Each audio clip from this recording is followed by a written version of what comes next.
Hello, my darlings. Madame Raven here on another Saturday morning. And it's Saturday, therefore that means another episode of The Penny Dreadful, featuring Sweeney Todd, String of Pearls. Chapter 5, The Meeting in the Temple. Alas, poor Joanna Oakley! Thy day has passed away, and brought with it no tidings of him you love. And oh, what a weary day! Full of fearful doubts and anxieties has it been. Tortured by doubt, hopes, and fears. That day was one of the most wretched that poor Joanna had ever passed.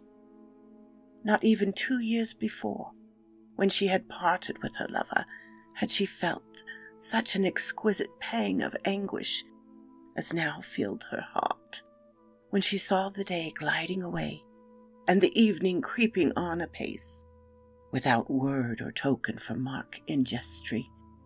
She did not herself know, until all the agony of disappointment had come across her, how much she had counted upon hearing something from him on that occasion, and when the evening deepened into night, and hope grew so slender that she could no longer rely upon it for the least support, she was compelled to proceed to her own chamber, and, feigning indisposition to avoid her mother's questions, for Mrs. Oakley was at home, and making herself and everybody else as uncomfortable as possible, she flung herself on her humble couch, and gave way to a perfect passion of tears. "Oh, Mark, Mark," she said, "why do you thus desert me, when I have relied so abundantly upon your true affection? Oh, why have you not sent me some token of your existence, and of your continued love? The merest, slightest word would have been sufficient, and I should have been happy." She wept such bitter tears as only such a heart as hers can know, when it feels the deep and bitter anguish of desertion, and when the rock upon which it had supposed it had built its fondest hopes resolved itself to a mere quicksand, in which becomes engulfed all of good that this world can afford to the just and the beautiful. Oh, it is heart-rending to think that such a one as she, Joanna Oakley, a being so full of all these holy and gentle emotions, which should constitute the truest felicity, should thus feel that life to her had lost its greatest charms, and that nothing but despair remained. "I will wait until midnight," she said, "and even then it will be a mockery to seek repose, and tomorrow I must myself make some exertion to discover some tidings of him." Then she began to ask herself what that exertion could be, and in what manner a young and inexperienced girl such as she was could hope to succeed in her inquiries.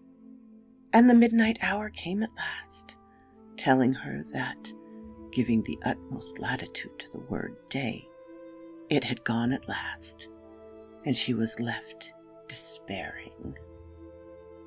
She lay the whole of that night sobbing, and only at times dropping into an unquiet slumber, during which painful images were presented to her, all, however, having the same tendency, and pointing towards the presumed fact that Mark in Jestry was no more.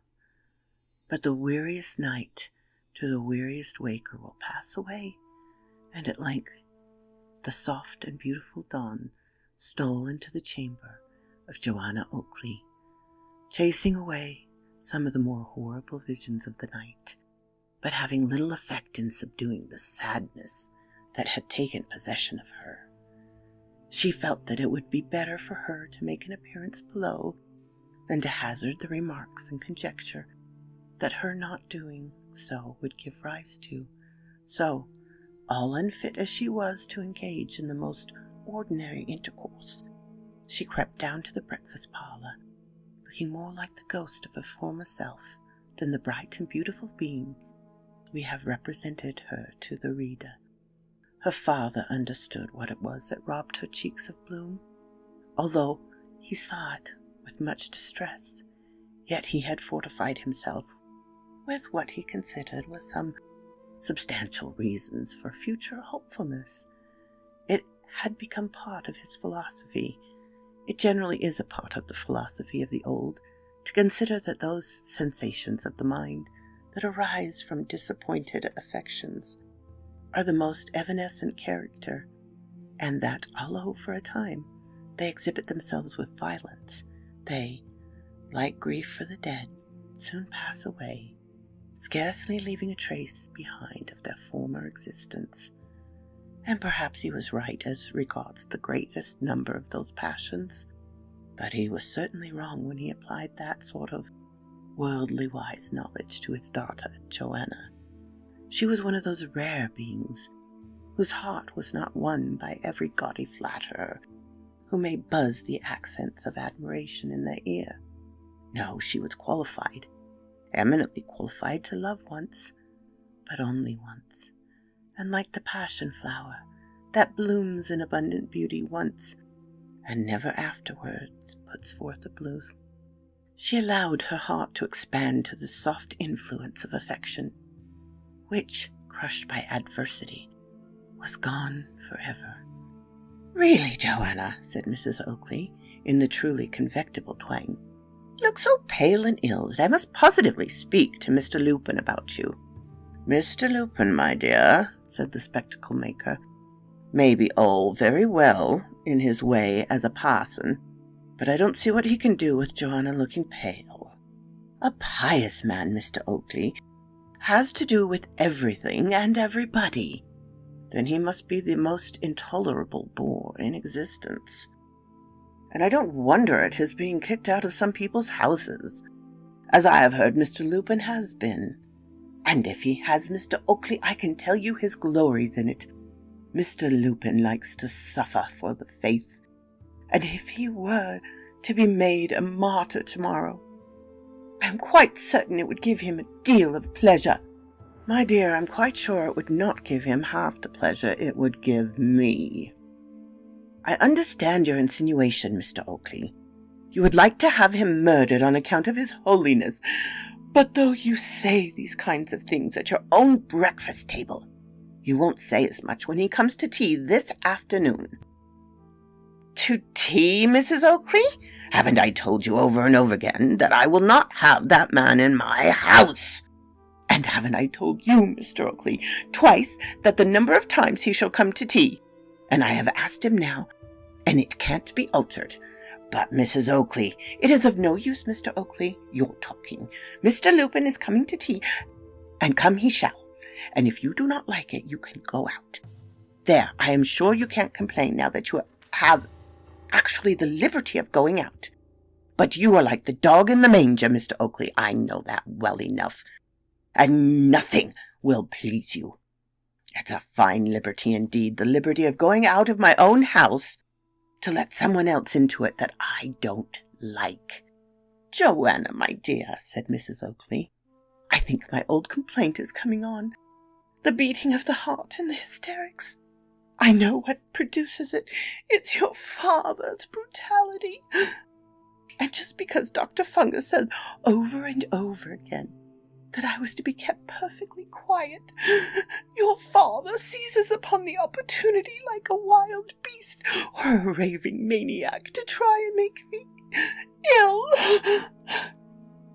Mr. Oakley jumped up, stamping his feet upon the floor, and uttering something about the probability of his becoming a maniac in very short order, rushed into his shop and set to polishing spectacles as if he were doing it for a wager. This little affair between her father and mother certainly had had the effect, for a time, of diverting attention from Joanna, and she was able to assume a cheerfulness she did not feel. But she had something of her father's spirit in her as regards Mr. Lupin, and most decidedly objected to sitting down to any meal whatever with that individual, so that Mrs. Oakley was left in a minority of one upon the occasion, which, perhaps, as she fully expected, was no great matter at all.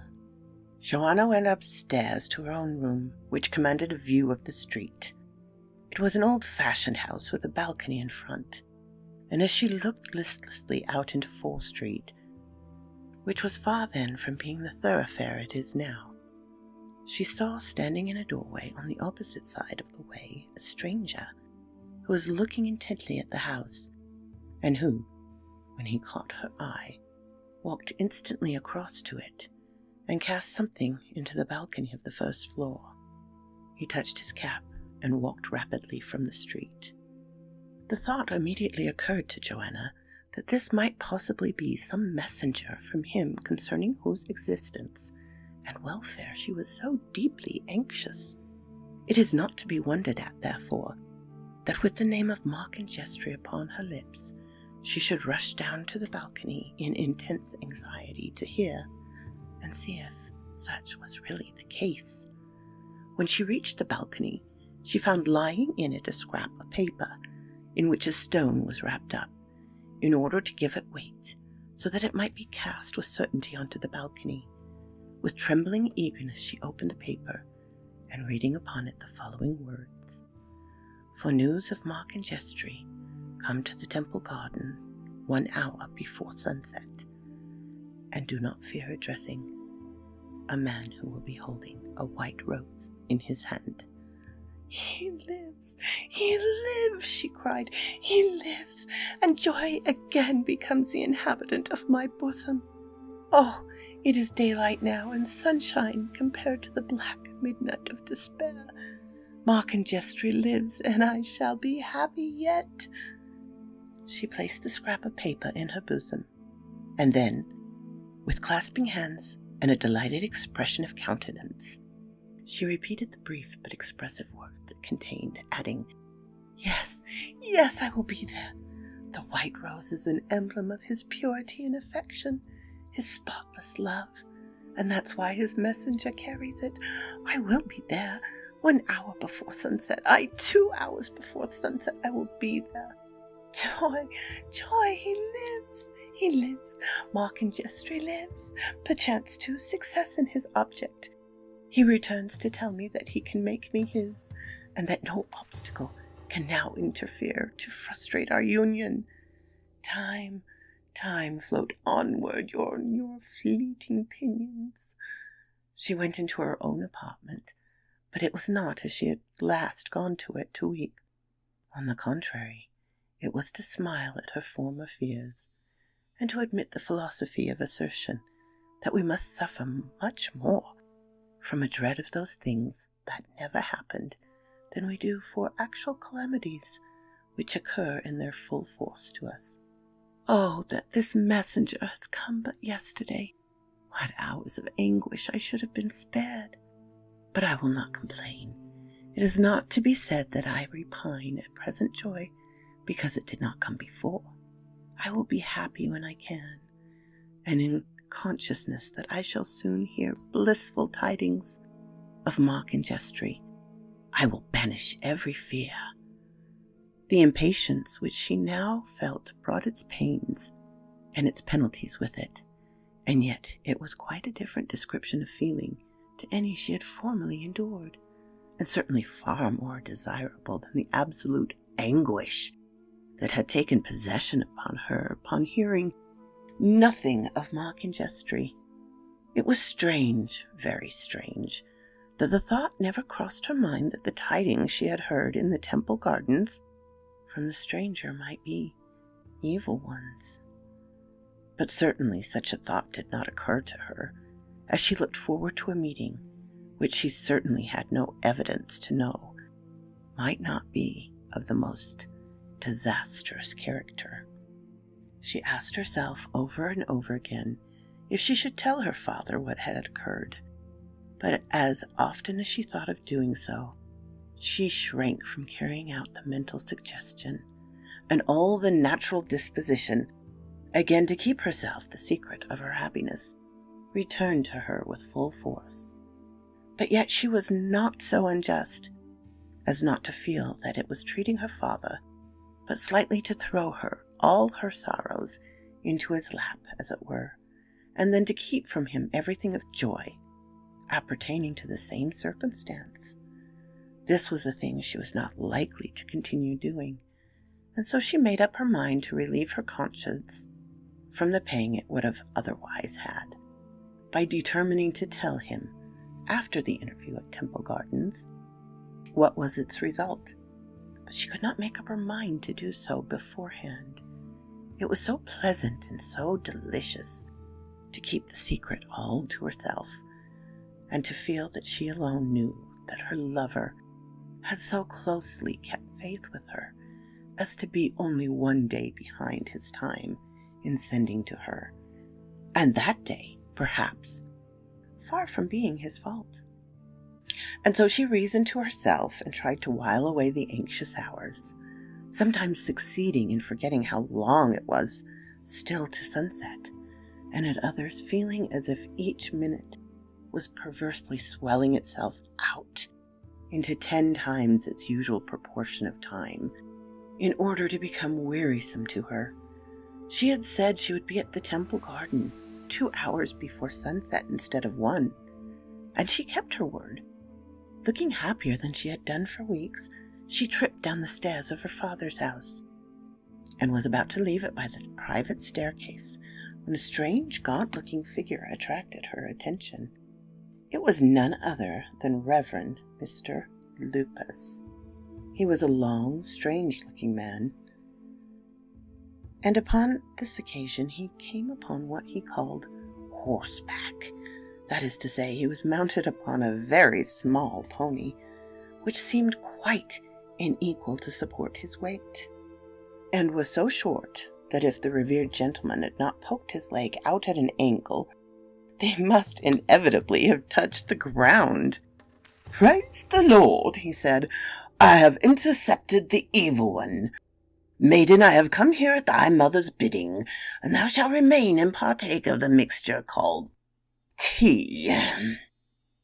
Joanna scarcely condescended to glance at him, but, drawing her mantle close about her, which she actually had the impertinence to endeavour to lay hold of, she walked on, so that the reverend gentleman was left to make the best he could of the matter. "Stop!" he cried. "Stop! I can well perceive that the devil has a strong hold of you. I can well perceive. The Lord have mercy upon me. This animal hath some design against me, as sure as fates." The last ejaculation rose from the fact that the pony had flung upon his heels behind in the most mysterious manner. "I'm afraid, sir," said a lad, who was no other than our old acquaintance Sam, "I'm afraid, sir, that there is something the matter with the pony." Up went the pony's heels again, in the same unaccustomed manner. "God bless me," said the reverend gentleman. "He never did such a thing before. There he goes again! Murder! Young man, I pray you help me get down. I think I know you.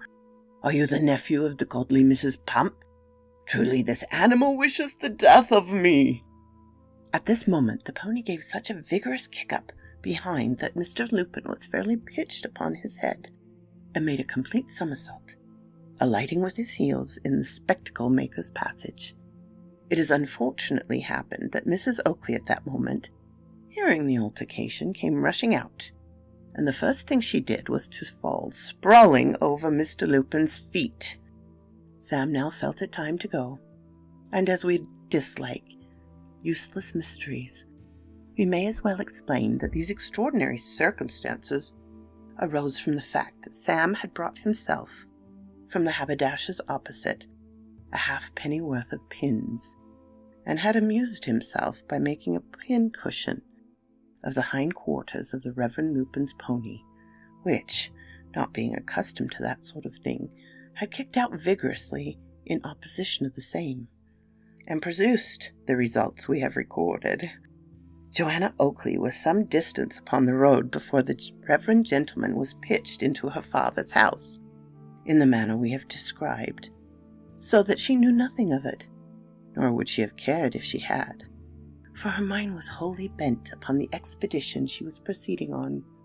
As she walked upon that side of the way of Fleet Street, where Sweeney Todd's house and the shop were situated, a feeling of curiosity prompted her to stop for a moment and look at the melancholy dog that stood watching a hat at his door.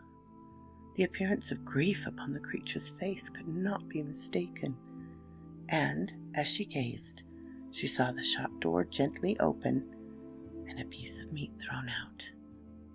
"Those are kind people," she said, "be they who they may." But when she saw the dog turn away from the meat with loathing, and herself observed that there was a white powder upon it, the idea that it was poisoned and only intended for the poor creature's destruction came instantly across her mind. And when she saw the horrible-looking face of Sweeney Todd glaring at her from the partially opened door, she could not doubt any further the fact, for the face was quite enough to give a warrant for any amount of villainy whatever. She passed on with a shudder, little suspecting, however, that the dog had anything to do with her fate, or the circumstances which made up the sum of her destiny. It wanted a full hour to the appointed time of the meeting when she reached the Temple Gardens, and, partly blaming herself that she was so soon, while at the same time she would not for the world have been away, she sat down on one of the garden seats to think over the past, and to recall to her memory, with all the vivid freshness of young love's devotion, the many gentle words which, from time to time, had been spoken to her 2 summers since by him whose faith she had never doubted, and whose image was enshrined at the bottom of her heart. So quoth this raven.